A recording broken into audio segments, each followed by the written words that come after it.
Sabre we no be ma X2 Mike 2 e wa ha na ansa na ebeja ekwan mpo ama team referee ya no yeni oba mai enadwumadi awadi wa ha sombu ye papa visa ebedru wa nema na team no players ni be go through in the hands of Ebusuando of supporters in some the right inside supporters obi ebetina outra wa na abepamo ni nyina mu no yeni oba mai ejina kire hwe se ne obekọ yama team no Sabre ye de akanse na kwa wiye Kotoko winning by 1-0 against Ebusuando. Sena X2 who gave me fine. Minia Prof. Dwarfs for your imagine say your ban on be frustrated here.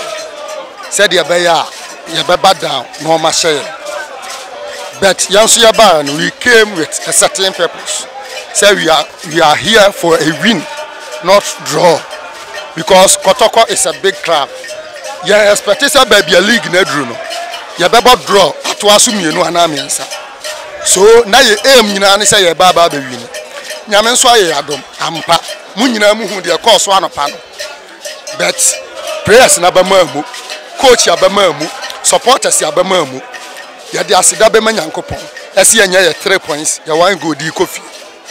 It has been a dear pana who say Timunu Abama. I say all of a sudden, boys no enya some morale be or more confidence level course through.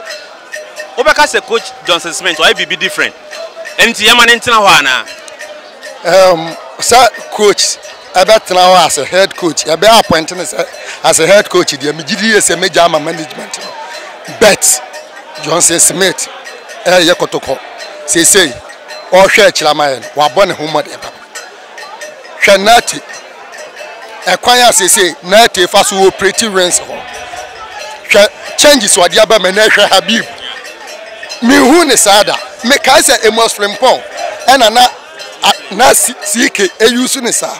But and now Habib, Abe Yasa kind of a humano made for the war, Amaya. In fact, on this accordion, and he called Johnson Smith there.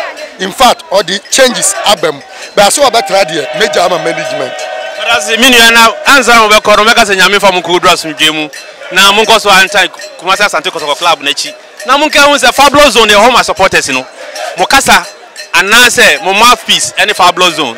It's Yaminka Mono from Kudras from Jemu.